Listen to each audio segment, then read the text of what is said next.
So let's bring this on screen then.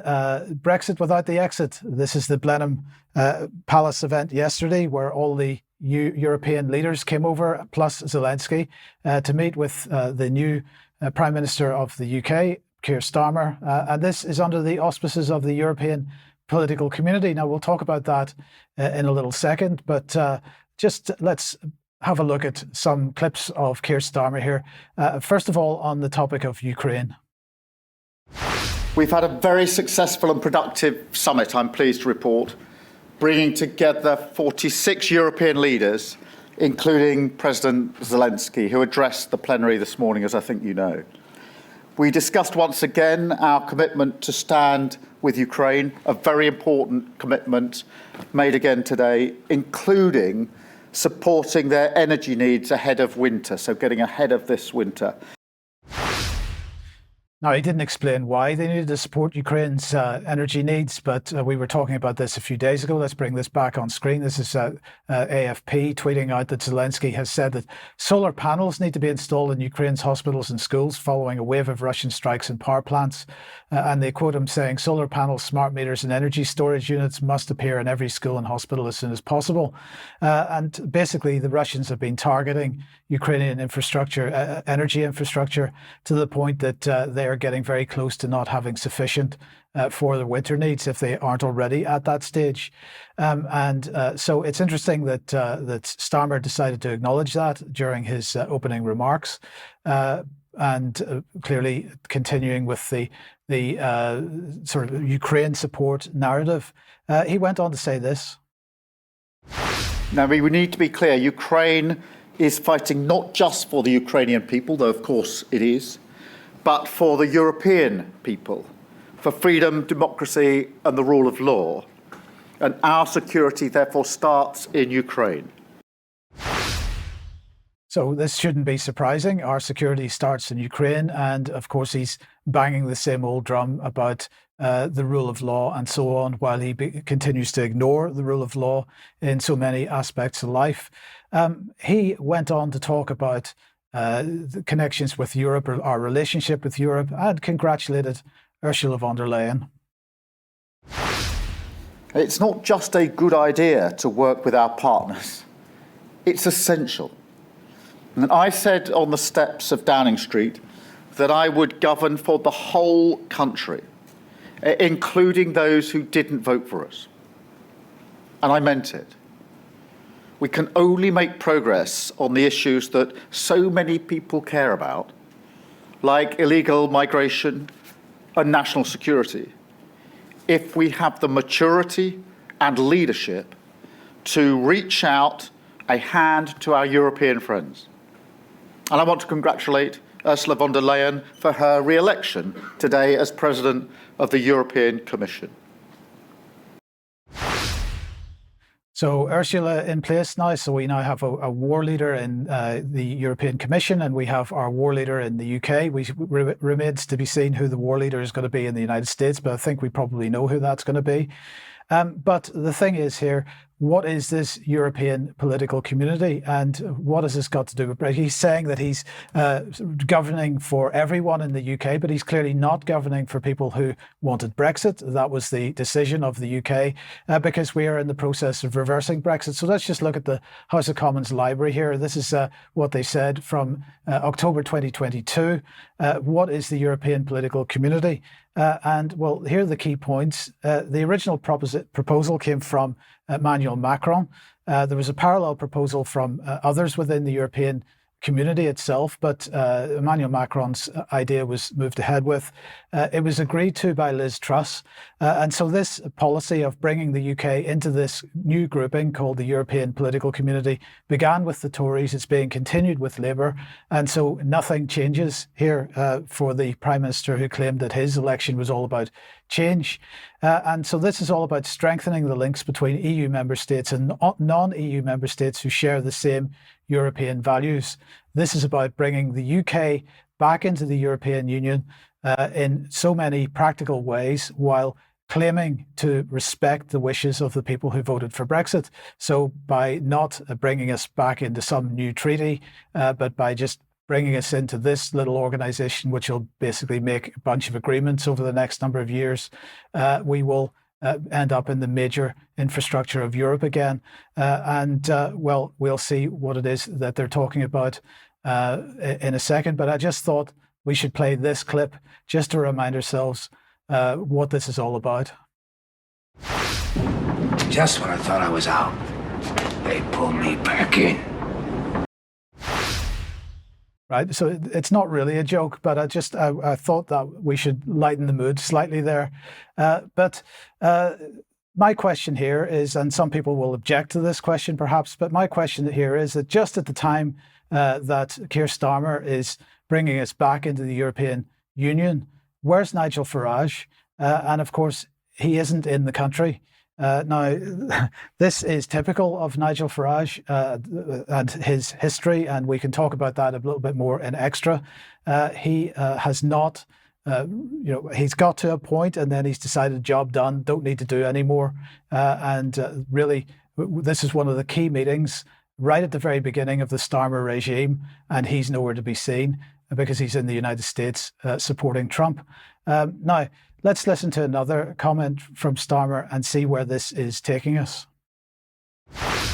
So we are going to deepen our cooperation on defence and security. Defence and security. So European Defence Union is a topic that the UK column has been talking about for many, many years. And it is absolutely key to understanding what is going on at the moment. So let's look at the King's speech just very briefly. King Charles saying a couple of days ago, "My government will seek to reset the relationship with European partners. We'll seek a new security pact to strengthen cooperation and mutual threats faced by the United Kingdom and the European Union." And why is this happening? Well, of course, it's happening because of the threat, as they perceive it, of Donald Trump. Donald Trump looking increasingly like he is going to become the next president of the United States. And of course, the European Union using that as an excuse to say, well, Donald Trump doesn't really like NATO, and therefore we've got to build our own defence capability. But many people in the UK will say, well, EU defence, so what? Well, here's the point. This is effectively the end of national sovereignty. So the European Union in so many ways represents the end of national sovereignty. We've got banking union, we've got currency union, we've got all these various unions within the EU for people who are member states. And this is just another one. But think about this, command and control of national militaries at a European Commission level. This is what they're aiming for. So national militaries no longer in the command and control of national governments, but that moves up a level to the European Commission. Defence procurement also at the European Commission level. And if anybody's in any doubt about where this is going and what the direction of travel here is, just ask yourself the question, why does the UK not have an independent military capability? You know, the defence chiefs and various other commentators at the moment, and the UK column for that matter, talking about the fact that the UK military can't put an army on the field, doesn't have a navy anymore, barely has an air force. Why does it not have this independent military capability? And the reason is because from a policy perspective, it's not needed. We will be in the European Defence Union, and a part of the European Defence Union, you've got to look at the European Defence Union plus NATO as a whole to see what the overall military capability is. Now, going back to 2019, we already had instances of UK military, this man on the left here, UK military personnel wearing EU badges on their arms. This has already happened to many, in many cases. We have had a very close relationship between the EU, the European Commission, and NATO. This is Stoltenberg and Federica Mogherini. And okay, I chose a particular frame from the video, which made it look perhaps a bit more salacious than it is. But I wanted to just give you an impression of why this is, how close this relationship is. And if we look at the map, as far as the European Union is concerned, of their neighbours, they have two key areas that they're interested in. The eastern neighbourhood, which is to the right, which includes Ukraine, and the southern neighbourhood to the south, which includes North Africa. Now, if we look at the eastern neighbourhood first, one of the key aspects of this is so-called military mobility. And this is the ability to move military and personnel and material from the west coast of the European continent and from the UK, for that matter, to the east, to the eastern neighbourhood, which is the next battlefront.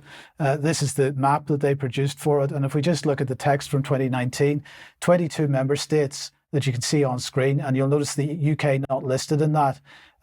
They set this up in 2019, a new programme that implements a major part of the action plan in military mobility, allowing free cross-border surface and air movement of personnel and equipment. The UK joined this about 2 years later, and so we are part of this process.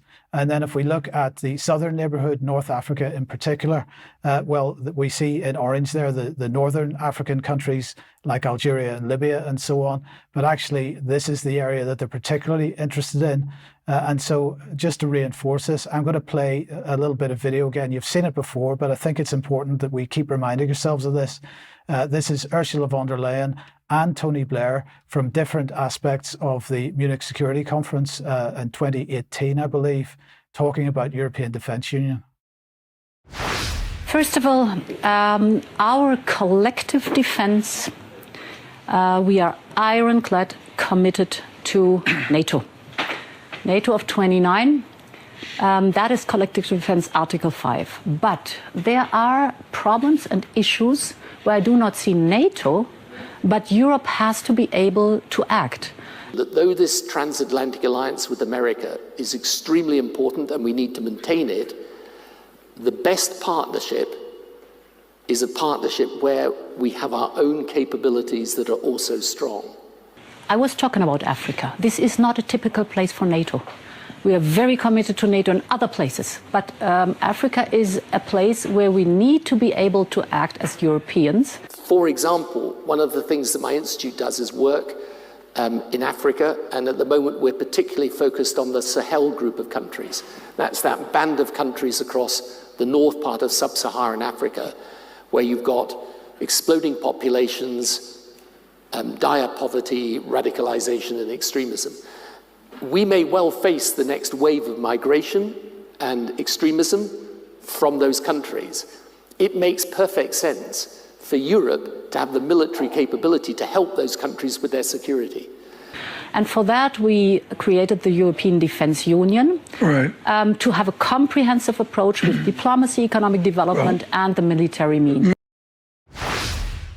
And so this is absolutely the direction of travel at the moment. Now, just to finish this off very quickly, one final comment from Starmer from yesterday. And on illegal migration, where we are resetting our approach, and that's been central today. As Director of Public Prosecutions, I saw the work that can be done across borders to bring terrorists to justice and break up their networks.